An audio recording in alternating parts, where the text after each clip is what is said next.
Lord. Good morning, everybody. Good to see you. I've been on vacation, been on the beach for 2 weeks. If y'all know me, and most of you do, y'all know that is, I love this church. I love serving the Lord. I love you, but I love the beach. If Woodburn could have a beach, if we could have a beach here, and our church could be, if I could preach with my feet in the sand, that would all be so good. But anyway, I love you for letting me go. I love you for being the kind of church I can't wait to get home to. And so thank you for that. Listen, just for the good of the church family, tomorrow, be in prayer for Norm Poppy. He'll have surgery in Lexington. Norm has a infection in his heart that has spread to a pacemaker, and tomorrow they'll take that pacemaker out and then try to resolve the infection issue.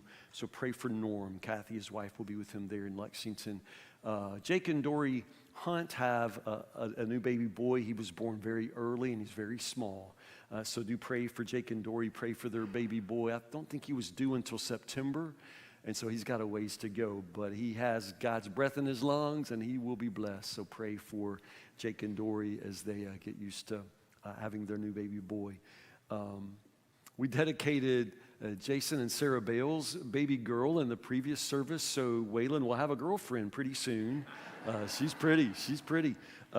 Yeah, Letty Marie was dedicated last service. Let's see, Braden Riffey was baptized last service. He gave his heart to Jesus a couple of weeks ago. So it's just all so good. There's so many things going on in the life of our church. Good things, people carrying heavy burdens, and people also rejoicing in God's blessings. So as the church family, you know our job is to weep with those who weep and rejoice with those who rejoice. We always have to do both at once. And that's how we love each other. Colossians chapter 1, verse 15 is where we'll be this morning. I just want to come back and talk about Jesus. I just want to preach about Jesus. Paul wrote letters in the ancient world because it was too hard to get places and there weren't any cell phones, right? Paul planted churches all throughout the Roman Empire, and then he would move on. And the churches would inevitably have problems. Paul would write letters back because he couldn't be there. He writes to the church at Colossae, which he planted, which was a thriving church, but they had a lot of problems by the time Paul writes. A lot of problems. People talk about, scholars will talk about the Colossian heresy. We know that there's some false teaching in the church, but it really wasn't just like one kind of false teaching. There were several branches of false teaching. They were as messed up as any church could be, just about to drive it off the cliff when Paul writes the letter of Colossians. So the amazing thing, we don't know how many different types of false teaching or how many false teachers there were. We don't know all of the problems in the congregation, but the blessing in today's text is that Paul still just has one answer. It doesn't matter how many different ways the gospel is preached wrongly. The way to correct it is to line it back up with Jesus. Paul just preaches Jesus back at him. It doesn't matter what problems, what questions you have. The answer is always Jesus. Jesus is always the answer. Now, I know that sounds like something that a Baptist preacher would say, or something like, of course, you would say that in church, but you need to know, I believe that with my whole heart. I don't know what you're struggling with. I know that Jesus is what you need. Jesus is the answer for you. And Paul, in the most spectacular way, paints this portrait of Jesus in Colossians chapter 1, starting in verse 15. As we read, notice that he begins with what I would call a cosmic view of Jesus. It's this view it's a God's eye view of Jesus, not just the earthly Jesus that we could see with our eyes, but the Jesus that you would only know if you could see things through God's eyes, the eternal Christ. So Paul starts with this cosmic view of Christ and continues to narrow the focus all the way down to where it is focused in your heart. So notice how we're going to go from this cosmic view to an x-ray of your own heart. Colossians chapter 1, verse 15. Everybody ready? You there? Let's read. Christ is the visible image of the invisible God. He existed before anything was created and is supreme over all creation. For through him, God created everything in the heavenly realms and on earth. He made the things we can see and the things we can't see, thrones, kingdoms, rulers, authorities in the unseen world. Everything was created through him and for him. I love this. He existed before anything else, and he holds all creation together. Christ is also the head of the church, which is his body. He is the beginning, supreme over all who rise from the dead, so he is first in everything. For God, in all his fullness, was pleased to live in Christ, and through him God reconciled everything to himself. He made peace with everything in heaven and on earth by means of Christ's blood on the cross. This includes you, who were once far away from God. You were his enemies, separated from him by your evil thoughts and actions. Yet now he has reconciled you to himself through the death of Christ in his physical body. And as a result, he has brought you into his own presence, and you are holy and blameless as you stand before him without a single fault. But you must continue to believe this truth and stand firmly in it. Don't drift away from the assurance you received when you heard the good news. The good news has been preached all over the world, and I, Paul, have been appointed as God's servant to proclaim it. I love that. Everything was created through him, for him. He existed before anything else. He holds all things together. I love that. Let me show you something. This is one of the oldest maps known to humanity. It's called the Ebstorf map. I know, it's a lot of detail, and from your seat, you can't find your house. I understand. I get that. But recognize, this is actually a giant piece. It is something like 12 feet by 12 feet in diameter. It is painted on this gigantic there are 30, I think, goat skins all laced together to make the canvas for this amazing map. It was painted in the 1200s. So sometime around the year 1250, 1230, I believe, someone painted a map of the world. This is the entire known world in the 1200s. It's the world and everything in it. That's what's amazing. It is every nation known, every body of water, a whole lot of the animals, the creatures that existed in the day that were known. There's more than that. You could think of this like an encyclopedia, because it has historical events located in their places, people, all kinds of things. So honestly, this is just this encyclopedic map of the world in the 1200s. I'm showing it to you because I want you to notice something about it. First off, I want you to see how everything is organized. Like if you're going to somehow depict the world and everything in it, where do you start and how do you organize that? And I want you to see that in the year 1200, the creator of the map of Ebstorf actually organizes everything around Christ. Now, if you look closely right here, this is the face of Jesus. His hands are on either side of the globe and his feet are at the bottom. I'll show you up close there. There's a face of Jesus at the very, very top. Now notice all of the tiny little detail, everything known to mankind is included here. Here's the picture on the left-hand side of Jesus' outstretched hand. His other hand is on the other side as a way of saying that he's got the whole world in his hands. Understand, everything is held in his hands, and at the very, very bottom, you'll see his feet, his crucified, pierced feet are at the bottom of this gigantic map of everything. Now, you've got Jesus above and below and on both sides, but notice also in the very center of this ancient map is the city of Jerusalem. The choice was to put Jerusalem in the center, but it's really not about Jerusalem. That's not the point. The point is at the very center of this map is Jerusalem, but more importantly, it's the tomb. This is the risen Christ coming out of the grave.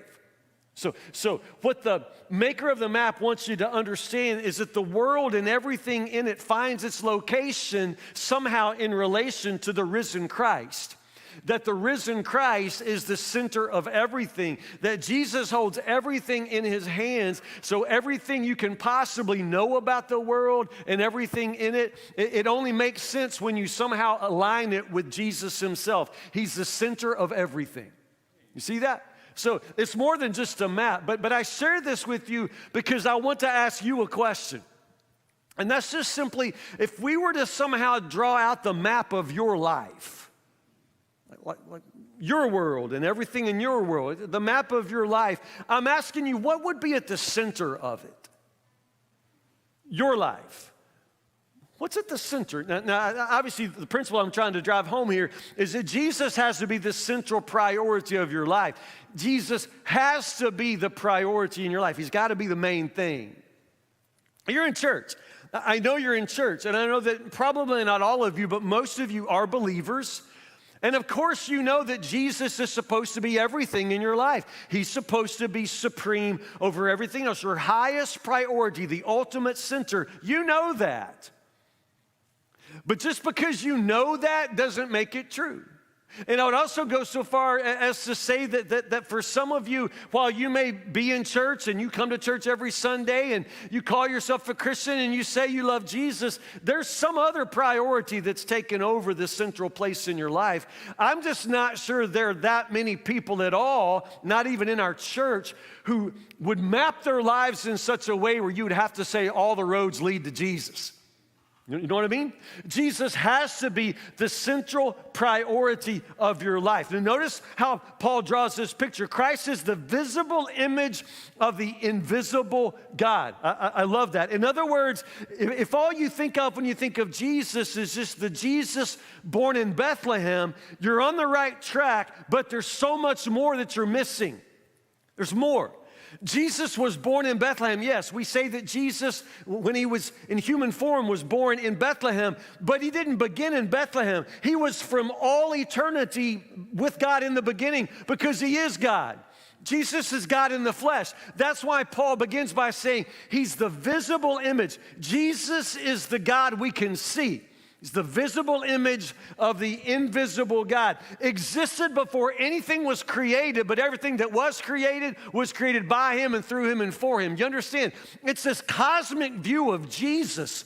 Jesus, who is the very means and master of creation. It's for him, it's through him, it's in him. Jesus is everything.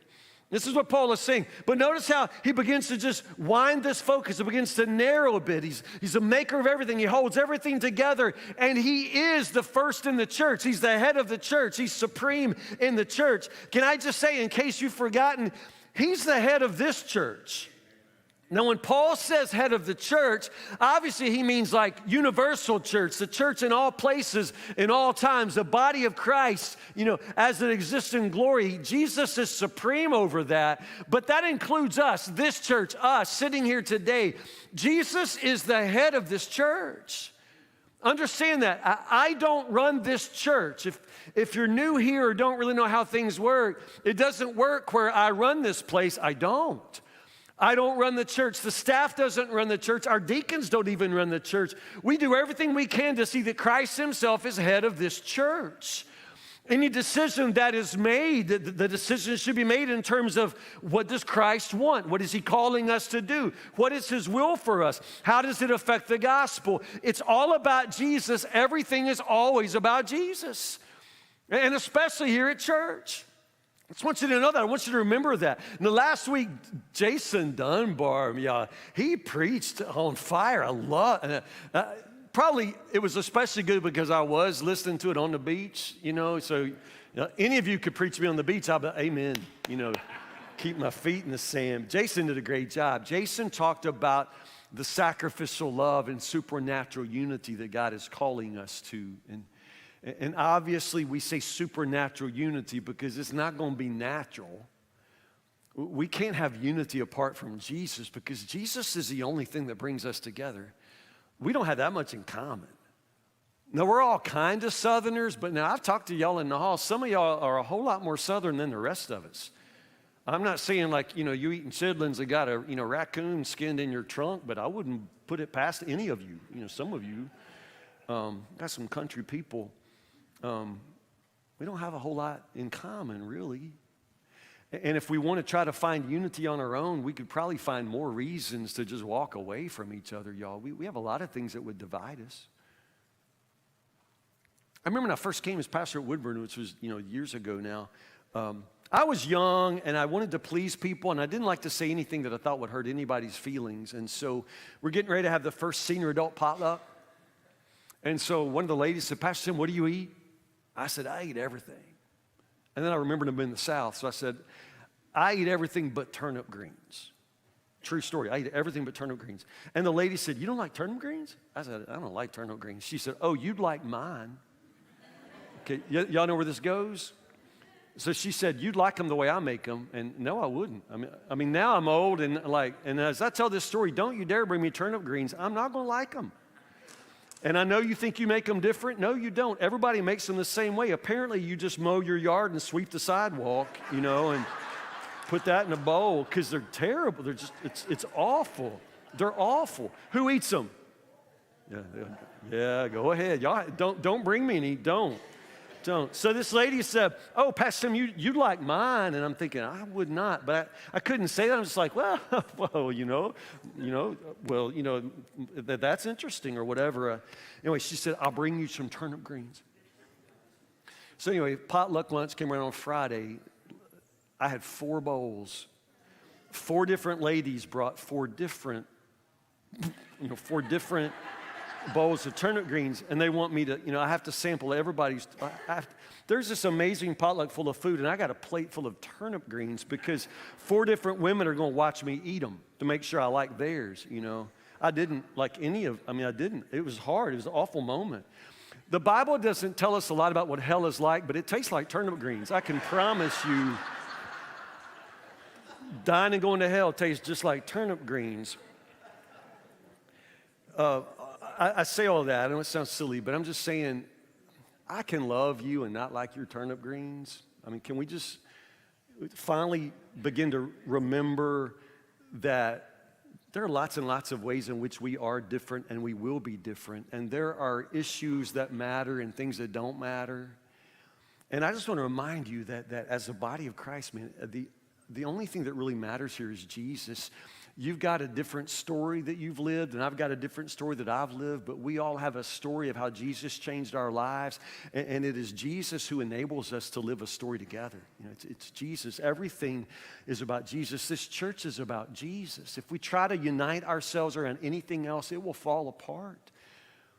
Yeah, I mean, sometimes, we think it's going to be about the worship and the music, and you like the music or don't like the music. But, I don't like every song we sing here, but then I remind myself, y'all aren't singing to me.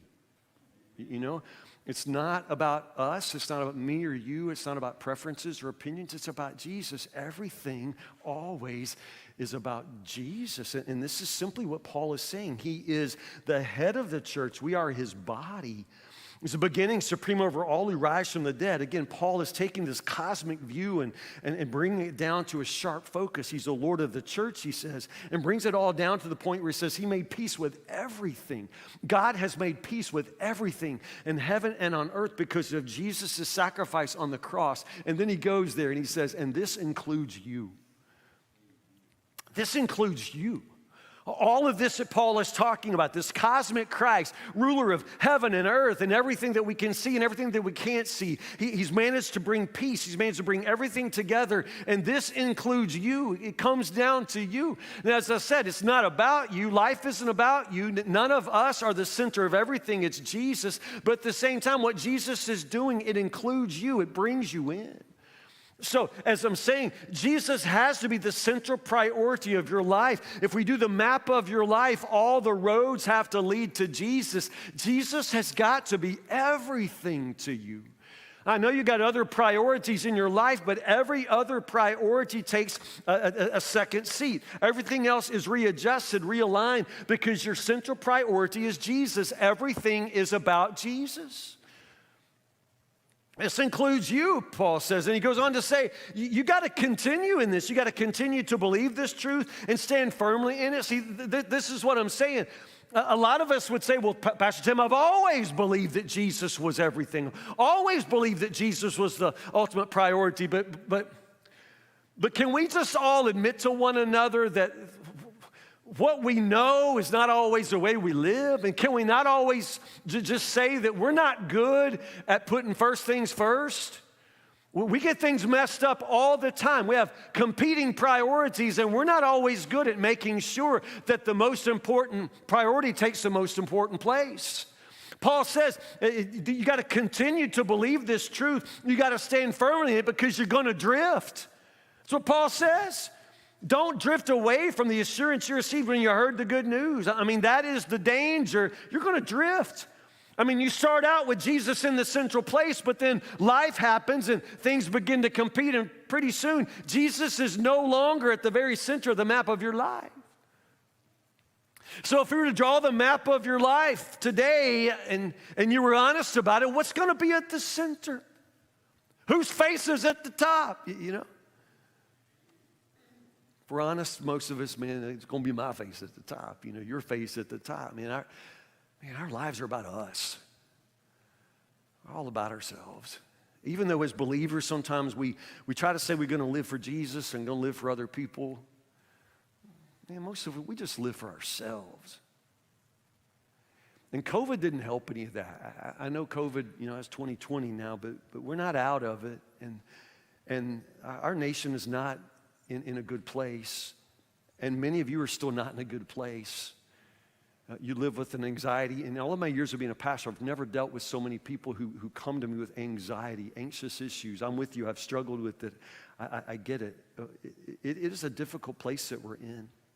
The stress of our lives is turned up in a way that most of us have never experienced. And can I just explain that in your life, whenever you turn up the stress, the normal human response is to become very self-protective. If I feel like I'm being threatened, if I feel like, again, stress in my life, the natural response is to want to protect myself. And so we all begin to be a little more self-focused. I'm not saying that you're selfish. I'm not saying that. I'm just saying that because of the stress and the burdens that you carry, because of your anxiety and everything else that goes on, you just have more of a tendency now than maybe any other season of your life to really be focused on yourself. That may be a human response, but it doesn't make it healthy.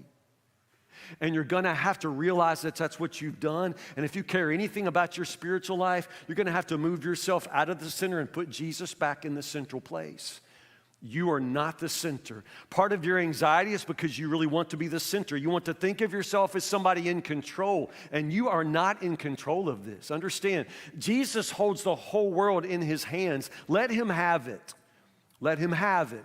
But you continue to think that somehow you're in charge, that somehow it's about you. And I'm telling you, that's why that you go to bed at night, but you can't sleep.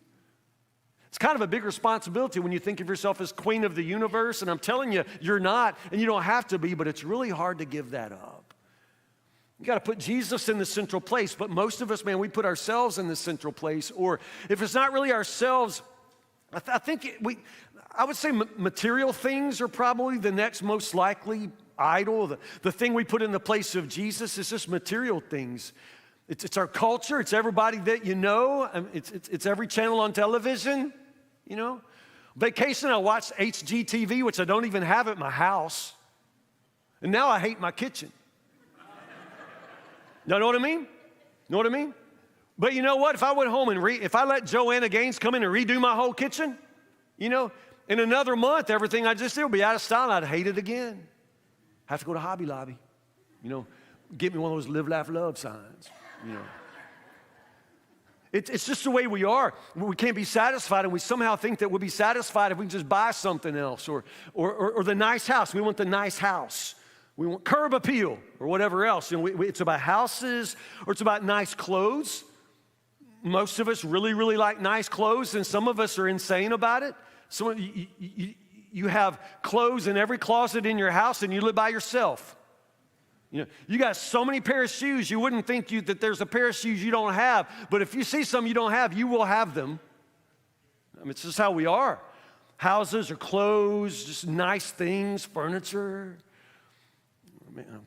devices, Man, my goodness, the price of a cell phone just continues to go up, up, up. But you'd sell a kidney out of your body to have one. You're not going to be without one. It's insane how we want devices, and the TV in your house is now the size of the 31W drive-in. Why? And we're still not satisfied, because understand, none of these things were ever designed to be the central priority of your life, but you make it that. Some of us, it's relationships, it's family, and family's a wonderful thing, but your family was never supposed to be the center of your life. You make your kids the center of, you just worship and adore your kids. You make your kids the center of everything, and you will drive them crazy. You'll probably drive them away because your kids were never supposed to fill up your heart. If you're empty, as a person, you can't have enough babies to fill yourself up. If you don't feel like you have, unconditional love, understand, you're not going to get it from a baby. That comes only from Christ. You try to fill yourself up. You try to satisfy yourself. Some of us, it's addictions. In the center of everything, it's an addiction, and that's not happy, and you change it if you could, but you're refusing to admit the fact that you can't change it, right? So it's alcohol or drugs or maybe some sexual attachment that you have that continues to just enslave your life. It becomes everything that your life is about. For so many of us right now, and I think this is so bizarre, you've made politics the center of your life. I'm 57. I'm old enough to remember that if you were out in public, you didn't talk about politics because it was all understood that nobody wanted to hear that. And it was also understood that we didn't all agree, and so if you start something political, you're just going to ruin everybody's supper, So some of you now have just made it your life's, your highest goal in life to ruin everybody's supper because if we invite you over, it's like having George Stephanopoulos at the table, or Sean Hannity. Like, you can't turn it off. And there's something really strange. We just understand the strangeness of that. Like I say, can't turn it off. Some of you literally have news going in your house every waking moment. Understand that there's something so strange about that, and you don't understand the strangeness of it. Part of the fact, of course, the truth of the matter is you don't need news 24 hours a day because there ain't nothing happening. Nothing is happening. The world doesn't have that many big newsworthy things. For that matter, if you're watching a news channel and all these Congress people are on the TV talking, you understand, that means they're not working. We didn't hire them to be on television. If they're on television talking, that means they're not working. And if they're not working, that means nothing's happening.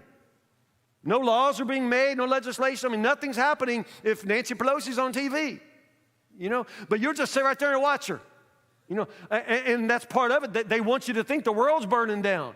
Like if you walk away for a minute, you're going to miss something. You're not. You could turn that off and never go back. If anything that big happens, you'll find out. We'll let you know. I'm just telling you. It's just insane. And social media just amplifies this. Some of you, everything that happens in the world, you got to comment. You got to say something. I mean, it's like, like you really do think that you are Rachel Maddow. Like we're all just can't wait to find out what you think about the war in Ukraine. And you don't know anything. And we know you don't know anything. And we don't care what you think. I mean, none of us are like, waiting to see your comments. And you know that. That's why you say, well, if you don't like it, you can unfollow me. We did. We have. I'm just saying, is there not more to your life? Because Jesus here, talks about all the things that Jesus is supreme over, and his things you can see, things you can't even see, thrones, kingdoms, rulers, authorities in the unseen world. Everything in the universe, and your whole world has come down to something so small. Like one channel on television, and there are at least 60 channels, but you found one channel, and it's your whole life. Oh my goodness, just turn it off and go outside. Walk around, remember that there's a world that God made and Jesus reigns supreme over it, that there are people in your life, really people in need, who need you. They don't just need your opinions or for you to, you turn your Facebook, a certain color on this day because you care. Man, if you care, get off Facebook and go outside and help people. You know what I'm saying? Jesus has to be central priority of your life, but there are literally churches in our community that are just dividing over politics. It's insane. It's insane. And it's not happening here. I'm not saying that it is, but it could. If we forget that Jesus is the center of everything, he's the center of your life. If you've made anything else more important than him, you've drifted. That's what Paul says. Drifting. So you make Jesus the central priority of your life. This is what Paul is saying. He's supreme over everything. This includes you. I love verse 16 and 17. He made the things we can see, the things we can't see. Everything was created through him and for him. He existed before anything else, and he holds all creation together. I love that. Everything was created by him, through him, for him. He holds it all together. Creation. He holds it together. Yeah. Y'all know I'm a science person. I love, I just geek out with science. In 2004, the Nobel Prize for Physics was awarded to a team of U.S. scientists who had written and researched and published on the subject of what they call strong force. Am I familiar with that term? Strong force. It's really pretty amazing. It's one of the mysteries of the material universe, strong force. And the idea goes to, at the atomic level, like everything that is material is made of matter, right? And all matter is atomic, and so made of atoms. And at the very center of the atom, of course, is the nucleus that has the protons and the neutrons, right? Am I getting it all right? Protons and neutrons. Protons have a positive magnetic, charge. Protons are positive, neutrons are neutral. If you've ever had magnets, if you had the two positive poles of magnets, two magnets, and you tried to put the positive poles together, what happens? Yeah, they push apart. You know that way that, positive and positive, they push apart. And so here's the thing. From the very beginning of atomic physics, no one has understood how the atom held together. Because you have this, this nucleus, you have this center, which is protons, all positively charged, and everything we know says that they should repel. Everything should blow apart into nothingness. There is nothing in this universe that should actually be holding together. And nobody's ever understood how it holds together. The very center of the atom. All we know is if you try to split it, you can have you can destroy the world with a nuclear explosion, if you split the atom, do you understand the power in that? And that's the point. So these physicists got the Nobel Prize for just calling it strong force. I think they could have stayed up a little longer and tried to work on a better name, strong force. It's not just strong force, it is the strongest force known in the universe. It is like 1,000 times stronger than gravity. We're talking about the force that just keeps every atom in your body, every atom in the universe from exploding into nothingness. Something's holding it all together. Physicists call it strong force. I don't know. There's a strong force there for sure. They've named it, but they don't understand it, and I don't understand it either. All I know, though, is that Paul, who never studied physics, is able to say, there is a God who created all of this. His name is Jesus. It was for him, through him, by him, and as a matter of fact, man, he still holds it all together. He holds it all together. At the atomic level, at the level of you, understand? Things hold together when they're in his hands. I would say it this way. Everything in Jesus' hands holds together. Everything in your hands falls apart. Everything in Jesus' hands holds together. Everything in your hands falls apart. Paul says that God was making peace with everything. So all of the contradictions, all of the contrast, all of the conflict in the universe, but because of the cross of Jesus, God was able to reconcile, to bring all of that together. Everything that was flying apart in the cross, it comes back together. This is the power, the strong force of the gospel. But that peace that Paul talks about, he says that it includes you. What God has done in Christ and what God continues to do in the world through Jesus, it includes you. It tries to bring you in.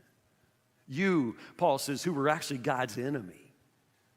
You're thinking, man, I'm not God's enemy. I'm in church. I love God.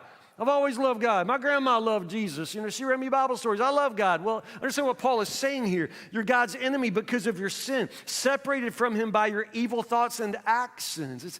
I'm not saying you don't have, affection for God. The point is you're still a sinner. And that means the sin in you, puts you on a collision course with a God who is ultimately holy.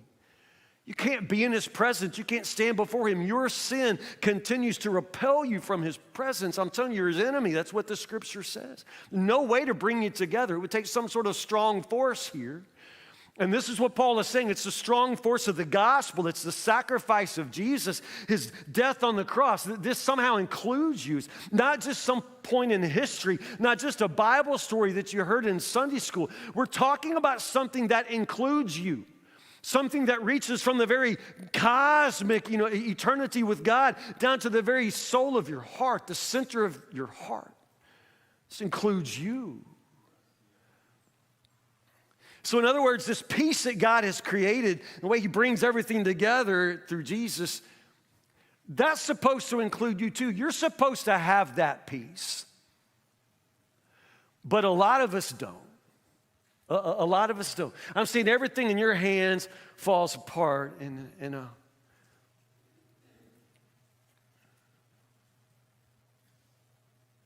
you don't always understand why that happens, do you? I mean, you try hard. You work and you work and you work. Somehow you never really have enough money. It's like you make money and you put it in a pocket with holes in it because it's all gone. Like your money runs out before the month runs out. And you've lived your whole life this way and you don't really understand why. Financially, man, it falls apart in your hands. Some of us are on our, third, fourth marriage. Relationships fall apart if you're in it. You try to love people, you want to love, you want to be in love, you want to have somebody, you don't want to be by yourself, but somehow, man, people run from you and you don't understand how relationships are supposed to hold together. Some of you worked really hard to raise a family, raise kids, but now you have kids that don't even come home, don't even want to talk to you. I mean, things in Jesus' hands hold together, but everything in your hands falls apart. I just want to remind you today where things hold together and why it is that things don't hold together for you. You really, really need to give your life to Jesus. I know some of you are believers, but it goes back to what Paul said. You have to continue to believe this, and you have to stand firmly in it. Otherwise, you drift. And I suggest that some of you have drifted. You're not as close to the Lord as you once were. You do not pray as once you did. You're not faithful in church. There's a time in my ministry when, and I'm talking now about our church, there's a time when there were people who were here every time the door is open. I don't know anybody anymore that's here every time the door is open. Why do you think that is? People in previous generations, man, they had a kind of commitment that we don't seem to know anything about. I don't know. We have other priorities. I just want to suggest to you that maybe the reason that so many things in your life seem out of control, while you're just constantly juggling, spinning the plates, and lay awake at night and you can't sleep, maybe it's just because you have managed to let these other priorities take center place in your life. If you want things to hold together, why don't you take those things and put them in the hands of the one who can hold them together, the one who made all things. They're for him, through him, and in him. You understand? In your hands, things seem to fall apart. In his hands, things hold together. So put your life in his hands. For some of you, that will be a first-time commitment. You've heard this message before, but you've never really said yes to it. I would want to ask you today to once and for all, just surrender to him. Put your life in his hands. Why are you being so stubborn? Others of you are believers, and you say, Pastor Tim, I've done that, but now you've drifted. I'll call you back to Jesus today. You've got all kinds of problems. I do too. Church has all kinds of problems. We can make a long list of them, but it really wouldn't matter because no matter what problem you name, the answer is still Jesus. Come back to him. Pray with me.